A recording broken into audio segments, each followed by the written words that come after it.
Hi friends, இன்னைக்கு நம்ம சேனல்ல இன்னைக்கு விநாயகர் சதுர்த்தி ஸ்பெஷலா நம்ம குருவி கூடு கொல்கட்டை செய்ய போறோங்க. அது எப்படி செய்யறதுன்னு பார்க்கலாம்.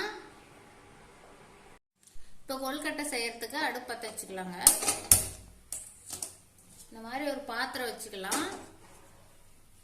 பச்சரிசி மாவு ஒரு 1/4 கிலோ எடுத்துருக்குறேங்க, 250 கிராம். இப்போ நம்ம இந்த பாத்திரத்துல பச்சரிசி மாவு சேர்த்துக்கலாம்.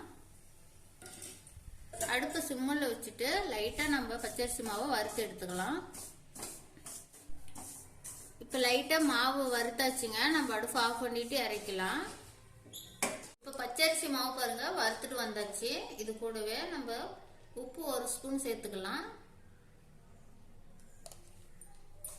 கை பொறுக்க சுடு தண்ணி எடுத்துட்டு வந்து வச்சிருக்கிறோங்க. இப்போ நம்ம கொஞ்சம் கொஞ்சமா தண்ணி ஊற்றி பிணைஞ்சுக்கலாம். நம்ம கரண்டியில ஃபர்ஸ்ட் ஒரு டைம் கலந்து விட்டுக்கலாங்க. அதுக்கப்புறமா கையில வச்சு பிசைஞ்சு எடுத்துக்கலாம்.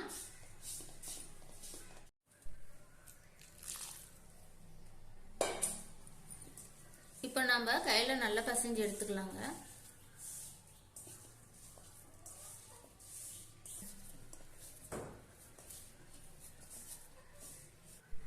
இப்போ பாருங்க மாவெல்லாம் பிணைஞ்சு எடுத்தாச்சு. எவ்வளவு சாஃப்டா இருக்குன்னு. மாவு நம்ம தண்ணி அதிகமாக ஊற்றிடக்கூடாது, கரெக்டாக மாவு பதத்துக்கு பிணைஞ்சு எடுத்துக்கணும். இப்போ பூரணம் ரெடி பண்ணுறதுக்குங்க இந்த மாதிரி ஒரு பாத்திரம் வச்சுக்கலாம். வெல்லம் ஒரு 200 கிராம் எடுத்துருக்குறேங்க. இப்போ வெல்லத்தை சேர்த்துக்கலாம். பாத்திரத்தில்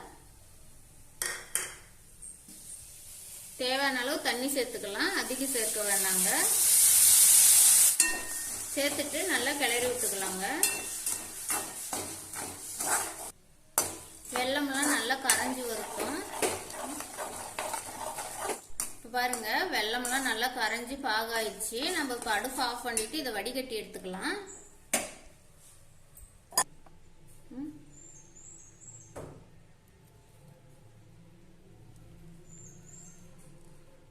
இதுல கல்லு மண்ணு தூசுலாம் இருக்குங்க, அதனால வடிகட்டி எடுத்துக்கலாம் வெல்லத்தை. இப்போ நம்ம அதே பாத்திரத்துல வடிகட்டின பாக சேர்த்துக்கலாங்க.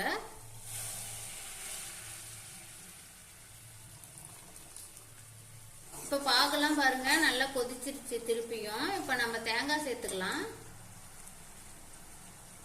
தேங்காய் பாருங்க ஒரு மூடி எடுத்து திருகி வச்சிருக்கிறேன். நீங்க தேங்காயை வறுத்தும் சேர்த்துக்கலாம், இந்த மாதிரி பச்சையாவும் சேர்த்துக்கலாங்க. பூரணம் ரொம்ப டேஸ்டா இருக்கும். வறுத்து சேர்த்தாலும் பச்சையா சேர்த்தாலும் நல்லா இருக்குங்க. இப்போ தேங்காயை சேர்த்துக்கலாம். சேர்த்து நல்லா கிளறிக்கலாங்க. இப்போ நம்ம இது கூடவே முந்திரி திராட்சை சேர்த்துக்கலாங்க. நீங்க விருப்பப்பட்டா சேர்த்துக்கலாம், இல்லைன்னா தேவையில்லை. நமக்கு தேங்காய் வெல்லம் பூரணமே போதுங்க.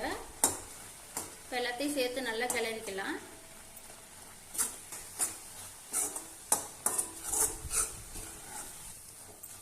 பூரணம் நமக்கு ரெடி ஆயிடுச்சு. நம்ம இப்போ அடுப்பு ஆஃப் பண்ணிட்டு இறக்கலாம்.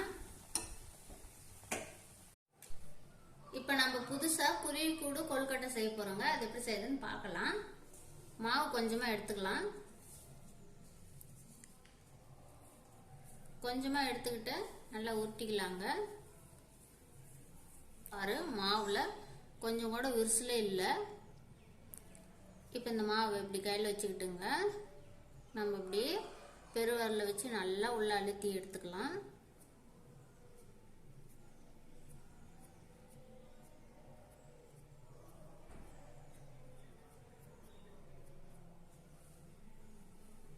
இப்போ பாருங்க நம்ம குருவி கூடு மாதிரி ரவுண்டா இந்த மாதிரி நம்ம குழி பண்ணி வச்சுக்கிட்டோம். இப்போ பாஸ்மதி ரைஸ் பாருங்க ஒரு 10 நிமிஷம் ஊற வச்சு எடுத்துருக்குறோம். இப்போ பாஸ்மதி ரைஸ் இந்த மாவுக்கு மேல இப்படி ஒட்டி வச்சுக்கலாம். நம்ம உள்ள போட போறது இல்லைங்க, நம்ம மேல மட்டும் ஒட்டி வச்சுக்கலாம்.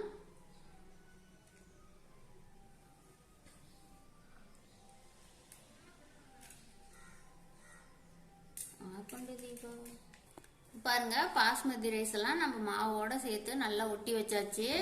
இப்ப நம்ம பூரணத்தை நம்ம உருண்டை பிடிச்சிக்கலாம்.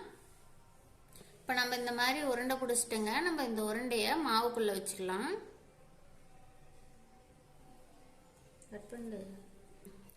இங்க பாருங்க, குருவி கூடு ஷேப்ல நம்ம கொழுக்கட்டை ரெடி பண்ணி இருக்கிறோம். இப்போ இதே போலவே எல்லா கொழுக்கட்டையும் செய்துக்கலாம். இப்ப நம்ம எல்லா கொழுக்கட்டையும் நம்ம குருவி கூடு ஷேப்ல செய்தாச்சுங்க. இப்ப நம்ம இட்லி பாத்திரத்துல எல்லா கொழுக்கட்டைகளையும் வச்சு வேக வச்சுக்கலாங்க. இட்லி பாத்திரத்துல பாருங்க, தேவையான அளவு தண்ணி வச்சிருக்கிறேன். இட்லி தட்டத்தை வச்சுக்கலாங்க. அதுக்கு மேல இலை ஒண்ணு வச்சுக்கலாம். இலையை இந்த மாதிரி கத்தி விட்டு ஒவ்வொரு ஓட்டை போட்டுக்கலாம் இலையில.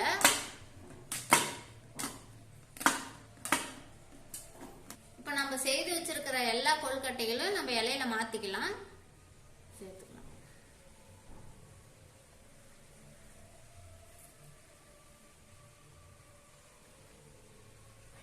இப்ப பாருங்க, நம்ம கொழுக்கட்டை மாவுல இட்லி பாத்திரத்துல சேர்த்துக்கிட்டோம். இப்ப மூடி போட்டு மூடிக்கலாங்க. இலையை இந்த மாதிரி மடிச்சு விட்டுக்கலாம்.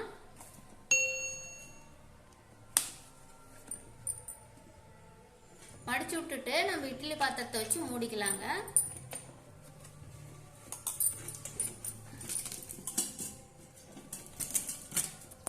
இப்ப நம்ம இட்லி பாத்திரத்துல அடுப்புல வச்சு நம்ம 20 நிமிஷம் வேக வச்சு எடுத்துக்கலாங்க. இப்ப 20 நிமிஷம் கொழுக்கட்டை வெந்துருச்சுங்க. ஓபன் பண்ணி பார்க்கலாம் எப்படி வெந்திருக்குதுன்னு. பாருங்க, நம்ம கொழுக்கட்டை குருவி கூட்டு ஷேப்ல எவ்வளவு சூப்பரா வெந்திருக்குன்னு. இப்ப அடுப்பு ஆஃப் பண்ணிட்டு இறக்கலாம். இப்ப பாருங்க, நம்ம குருவி கூட்டு ஷேப்ல நம்ம கொழுக்கட்டை ரெடி ஆயிடுச்சு. பாருங்க, பார்க்கவே எவ்வளவு சூப்பரா இருக்குன்னு.